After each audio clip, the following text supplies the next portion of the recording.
Hello again, everybody. Welcome back.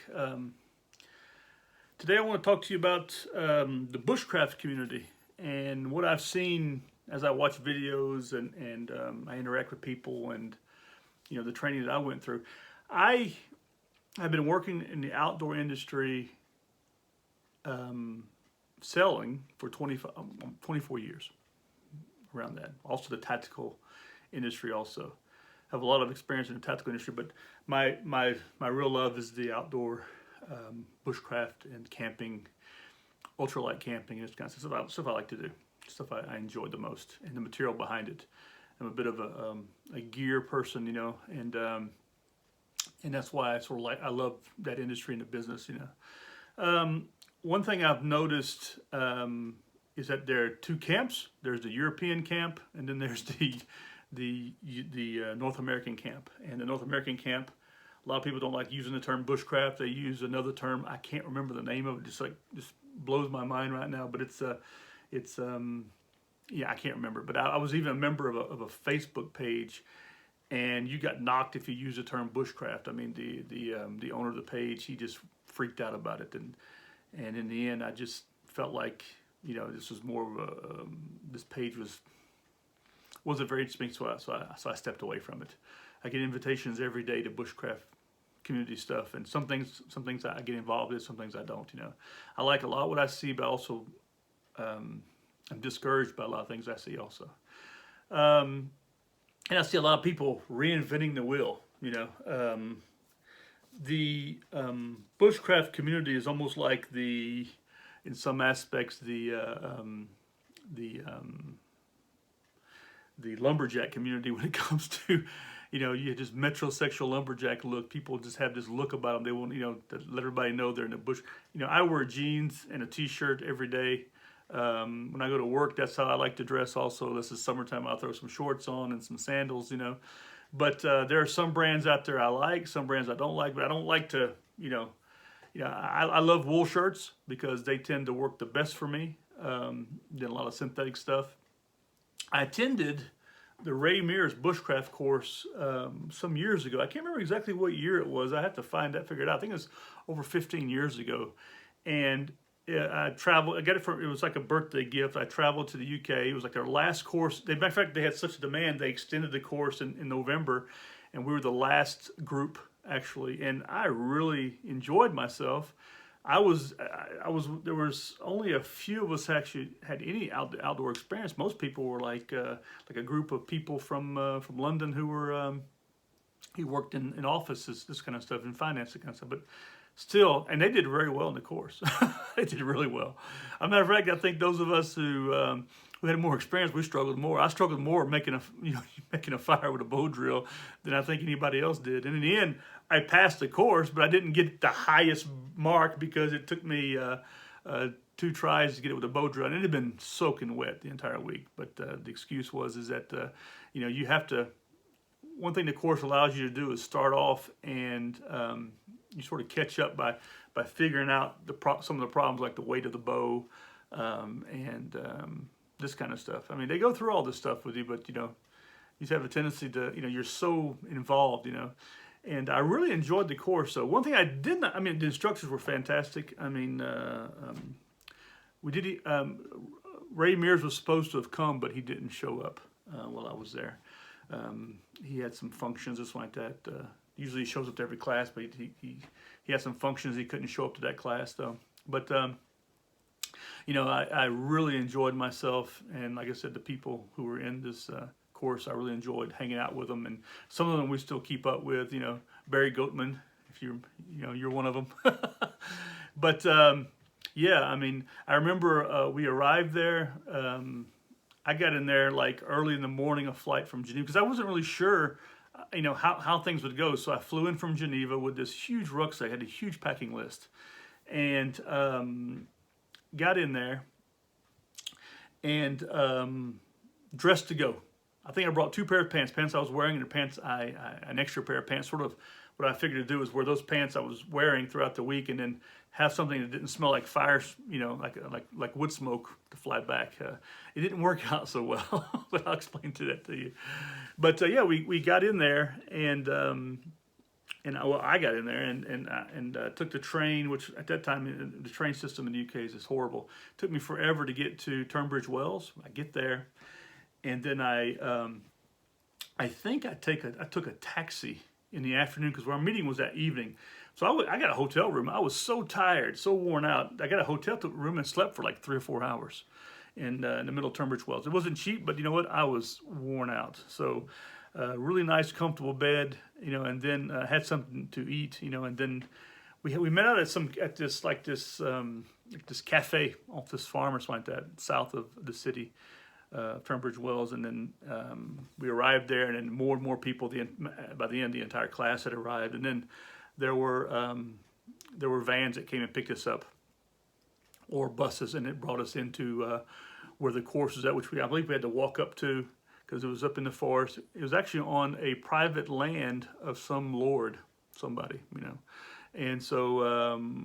You know, we get in there, and then that evening, and the whole camp set up already, but we had to put our tent up, this kind of stuff. And I brought a 2-man tent with me. I had the space, and it's not a big difference, but I brought a 2-man tent with me at Hilleberg and set it up right next to another guy who was actually a dentist in the Army. I can't remember his name. I wish I was still in contact with him. He was a really nice guy, and he was an ultralight hiker, in fact. But we camped right next to each other. Everybody sort of like paired up, you know, into their camping spots, and then we had our first meeting that evening under this huge, it was a huge heavy lift parachute, actually. With the apex, with a carabiner, they attach it to a rope, which they threw over a limb on this huge oak tree, and then it spread out, and then at every point where there was the suspension line, which they kept them with it. They put a pole up, which was about 6 foot tall, and then they pinned all of them down with 10 stakes all around it. And in the middle, they had a nice fire going with a tripod with a big metal can so they could boil water for tea and that kind of stuff. And then they had a spot for everybody. They had enough wood.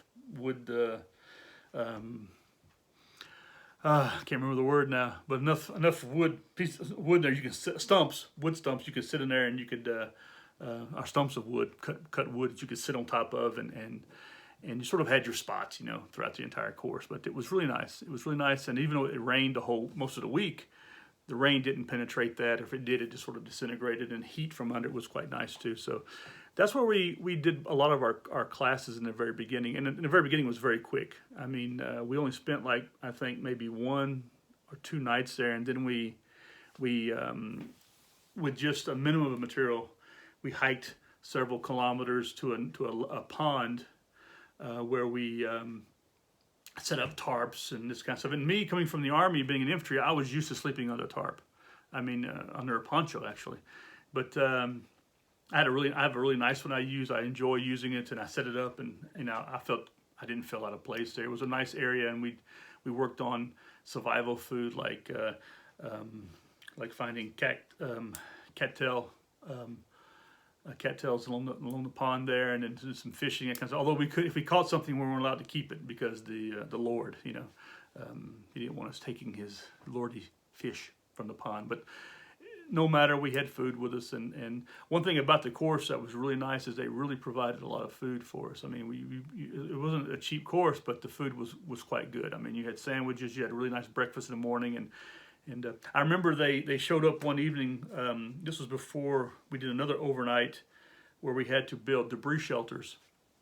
So we built the debris shelters, and we all had a billy can from the course, and they gave us a rabbit. And I was helping somebody clean a rabbit, and these rabbits were so stiff, and they were more than like 24 hours old. I just refused. I said, I'll clean it, but I'm not going to eat it, you know, because, you know, I've got experience in Louisiana growing up. But you kill game, you want to skin it as quick as possible, get it out of his guts out of it, because you know gangrene kicks in and other things. So I didn't eat any of it, but we did get some chicken, and so we we used the chicken to cook and eat, and I didn't eat any of the rabbit. But I'm not a big fan of rabbit anyway. But if I had to, if I kill them myself, I clean them myself, I'm good with that. But this was from some farm right down the road, the farmer that provides it for them, and they weren't very appetizing. And so, but the course was really nice. I mean, the instructors were really good. They give you lots of advice. I made some purchases out there. I got myself a Tilly hat, which I still own today, and it is faded and worn in, and just a wonderful. I can recommend a bit of an article of Outdoor is a really good brimmed hat, that keeps the rain off of you. And I went to that course with just like a baseball cap, and I was soaking wet throughout the entire course. But it was only like the last day. The day before the last, that last afternoon before when you did the testing, that they actually showed up with the store, that you could actually purchase some things, and I got myself a really nice leather belt, and I got myself a leather, was that a leather sheath I got? No, I don't think I did. I got myself a Boca saw, or did I get one beforehand? I can't remember. Anyway, I think I got a Boca saw that day, and I got that Tilly hat, and been happy ever since. Those are three things I use a lot, actually, I got the belt extra long. The advantage of having a leather belt over nylon belts is that the leather belt, of course, it forms to you better than the nylon belt will, but also it's quite resistant, and you can use it to stromp your knife after you've sharpened it. You get it extra long so that you can get it over the outside of cold weather gear, and it just looks nicer. I actually, on my gun belt, when I shoot and that kind of stuff, it's a Molly gun belt sleeve with all my holster and pouches on it, but the inside is a leather belt, actually. And so, hell, I like to find one with a belt buckle on it. I think it looked really cool. But yeah, I enjoyed that, and I still have my Boca. So I think I got a leather pouch at that. I'm not really sure if I got that afterwards from a secondary guy. I know I got something else I got, which was really nice. I made really good friends with the instructors, and I wanted myself one of the Ray Mears Bushcraft knife that was designed by him and made by Andy Wood. And they had some you could order that. And at the time, I think they were like 225 pounds, which that was actually not cheap back then. But now that knife is worth 1,000, 1,500, 2,000 francs. I still have it. I still use it. I still like that knife. I have a really nice leather sheath on it that also allows me to carry a ferrocene rod on it. And it's a really nice setup, and it's very simple. But I also, I think I got myself a compass pouch also to put on my belt because I like to carry my compass on, but I don't use it that much. So I use it mostly. I stick the compass in my pocket, and I attach it to the pocket loop, for the button loop. But how you carry your equipment is very important. And I know I have a lot of experience from carrying the LBE, the load bearing equipment in the Army, and so I used to carry it actually bigger than, because we had so much stuff we had to carry. I carried it bigger than my actual size, and now I don't have that problem. Now I actually have to get it bigger just so it'll fit me. But and in your rucksack, a lot of guys carry these little shoulder pouches. Those are fine. I have no problem with it. People do what you want to do. And it's fine to have a minimalist concept, but I'm someone who, working with the Boy Scouts of America and working with, teaching bushcraft classes myself, I have a tendency to stress the 10 essentials and a few other items, depending on the season, for people to carry with them. And I find it funny to see somebody who has their kit so dialed in that they have a perfect spot within their bag for everything, but they have no more room for anything else. And I find that sort of strange, because now they're all getting these little unfolding water bottle pouches or dump pouches we use in shooting, that kind of stuff. Throw your magazines in, which I don't even like those. I don't like the dump pouch. I mean, I know it's we used to throw them in our shirt or put them in a pocket, the magazines, and I use it, but I have to get used to it. It's just still. I remember we used to, on the magazines for our assault rifles for the M16. We had in the magazine we would slide open the top, put a 550 cord loop. You take all the inside out, all the guts out of the inside of it. You do a square knot, 2 half hitches. You slide it back in, so you can pull it out, and then of course you wrap it with a couple of wraps of 100 mile tape, just like here, although this is the silver stuff. But we do it with the green, and then we would to help with some of the noise. But we would slap that on a carabiner, on our side also. So it's just a matter of experience, and I guess if you're old school, new school, or whatever school, But I love when I see a movie, they throw the magazines away, okay, and you get to a point where you don't have any more magazines. What are you going to do? I mean, they don't. I mean, I haven't seen where they. I mean, I've prepared where you have magazines loaded and ready to go for a resupply, but in general, it's not that often you're going to be doing that. In general, you're going to go in with what you got and then what you can carry. The Gulf War, I carried 14 mags in my LB. I think 6 of my LB, 1 in the weapon, and then I had 1 that I had on the stock of my weapon, and then in my backpack I had some more magazines with extra ammo, and then of course you carry ammo for whomever, whatever. But anyway, get back to bushcraft. I like to stick to the 10 essentials, and quite often when I see a lot of people, they just when they show their videos, they make their videos, and they don't have any of the 10 essentials.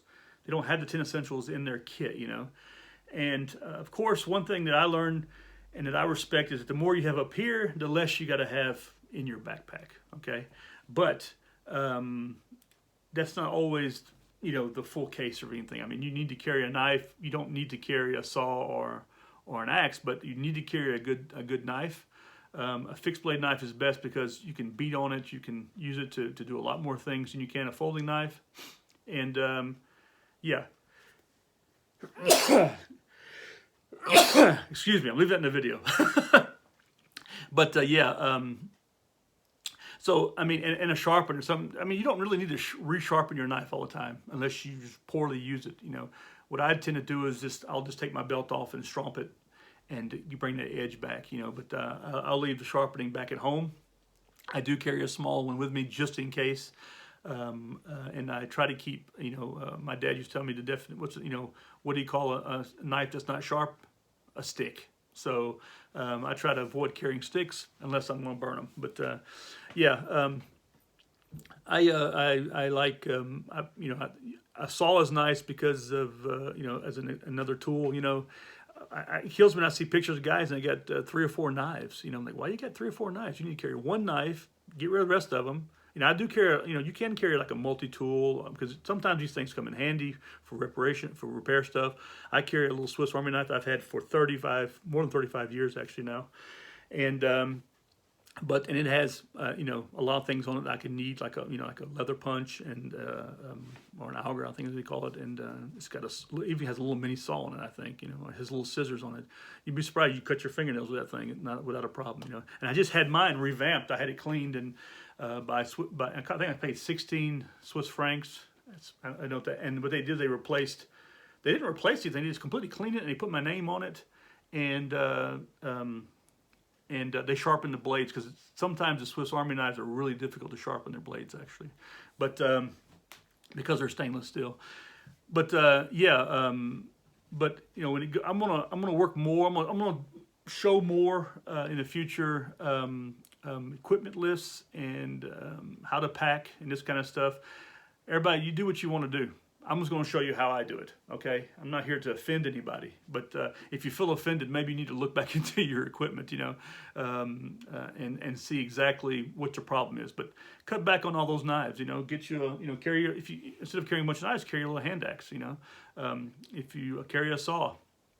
I think they're like 5 little small tools are good to carry, like a curved knife, and even like an auger. But I mean, if you got that onto your small knife, I think you're okay with that too. I just used mine the other day because I've lost some weight and I needed another hole in my leather belt. So I was pretty happy about that.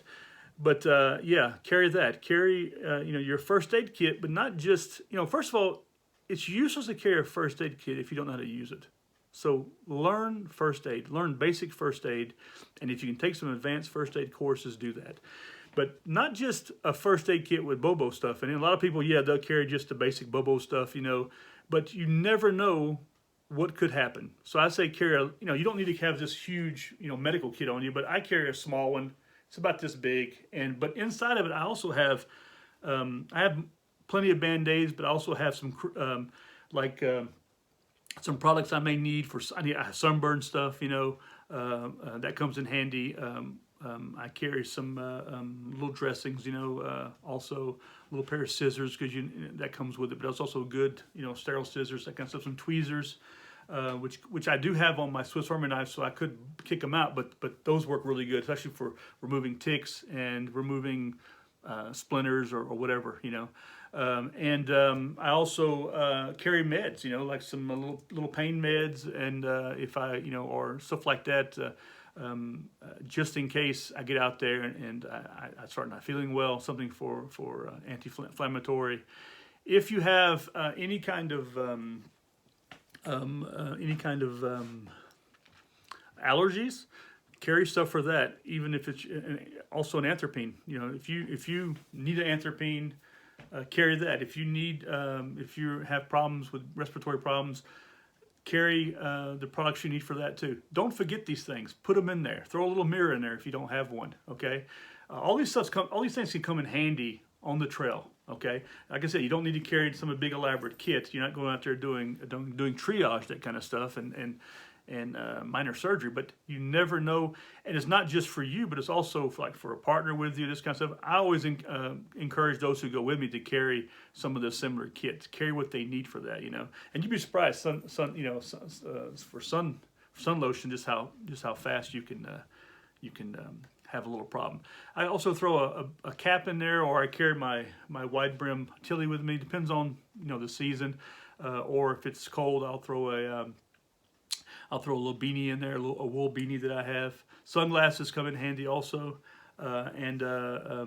yeah, these are things that you need. A little neckerchief is good to have also. That's good for sweat, cooling down in the summertime. You can throw some water on that kind of stuff. You can also pre-filter some of your water to get, if you got a muddy stream, you can just scoop it up and pre-filter it also into a bigger container before you filter. It's going to save your filter. You need to save that filter as much as possible.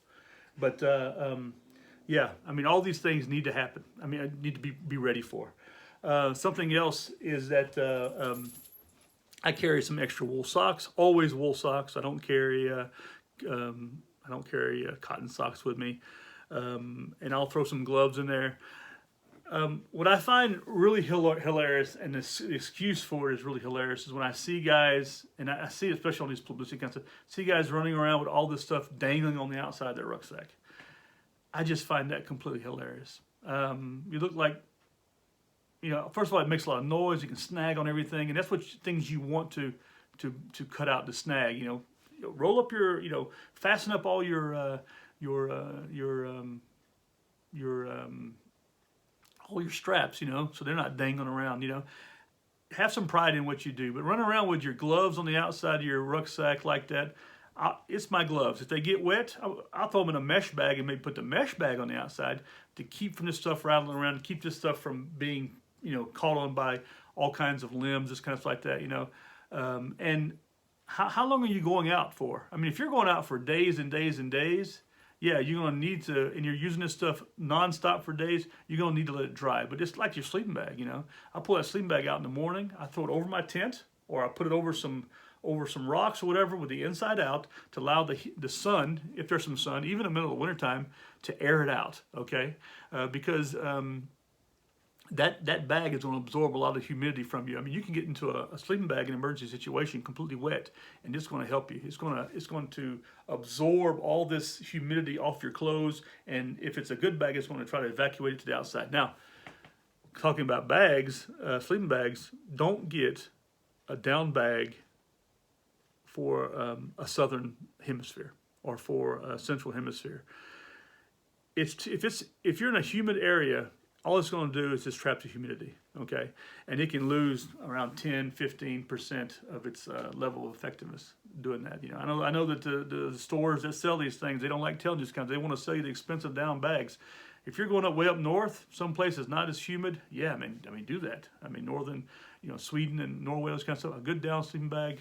India, the Himalayas, these places that are colder and drier, a gel sling bag will work. If not, carry yourself a synthetic sling bag, a good one that has a good loft, but at the same time, it transfers that humidity away from you to the outside of the bag.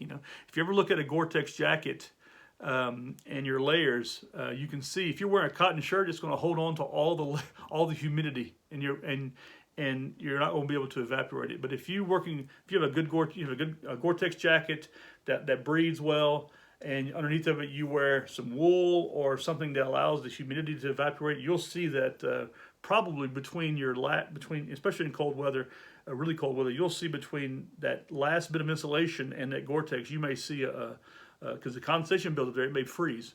Okay, so this happens also in your sling bag. So I will tend to not use a sling bag cover like a Gore-Tex cover, unless that's all I've got. And it's wet.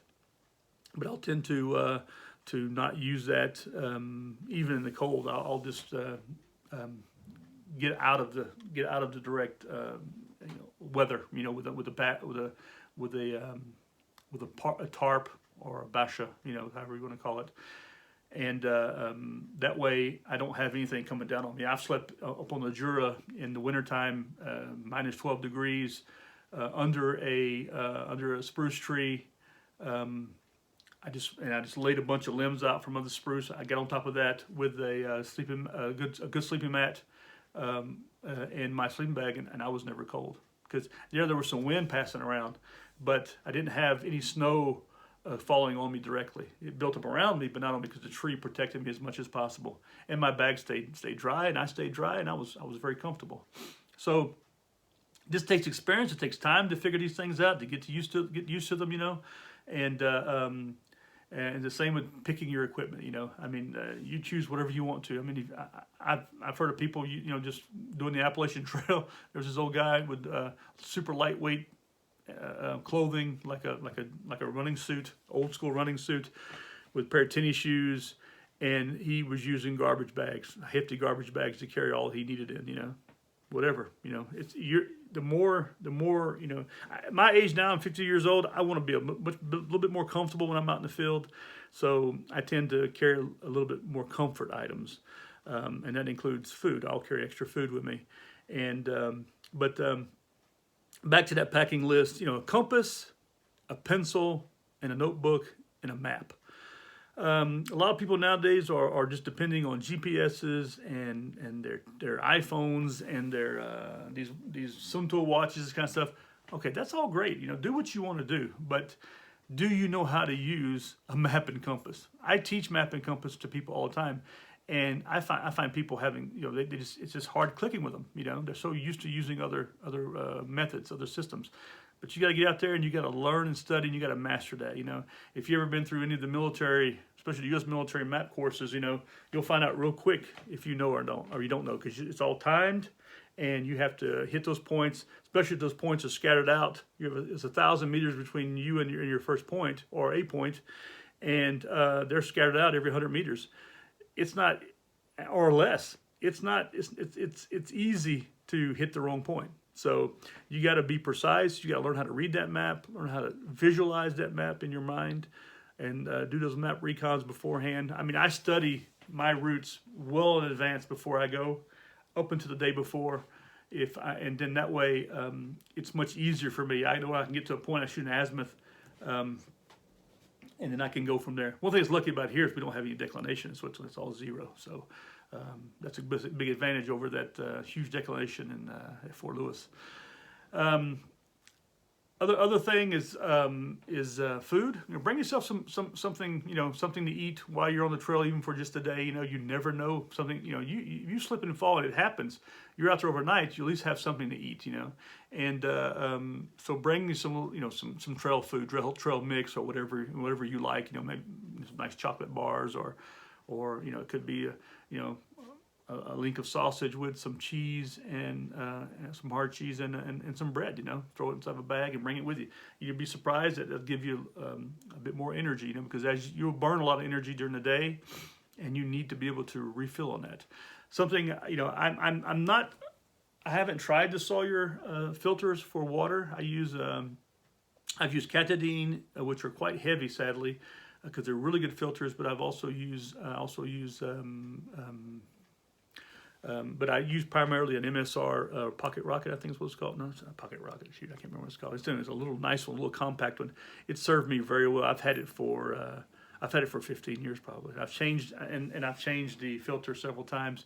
Really good, really good. I mean, the filter system, and works really well for me. You know, I really enjoy it. You know, my cats are fighting here. Well, what it is, I have a male cat who still has it, who's still young. He's 6 months old, and he's starting to get feisty.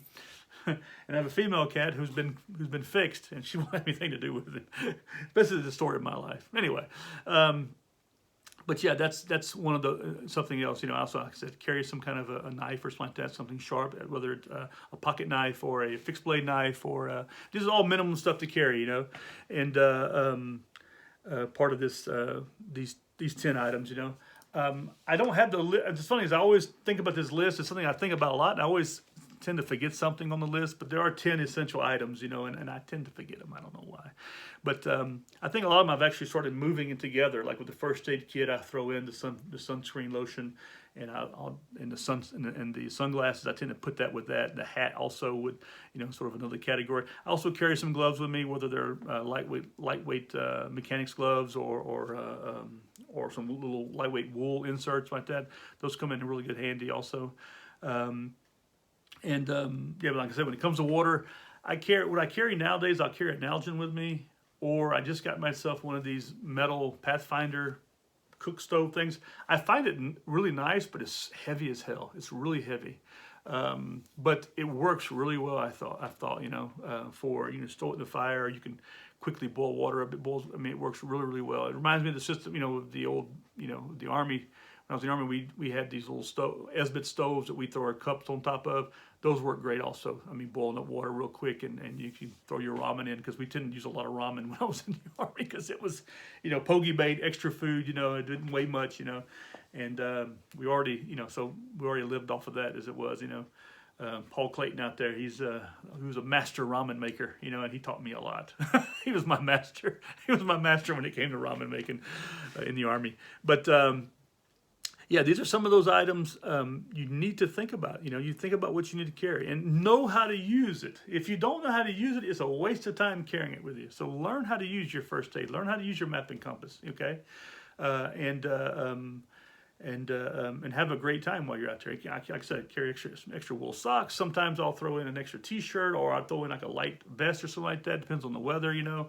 I usually always carry a wool jack shirt with me, a little bit thicker, not a jacket, but it's a shirt, you know, because you can just throw it over you, you know, I would love to have 100 of them, but I tend to always wear one, and I have several of them, but I tend to wear one.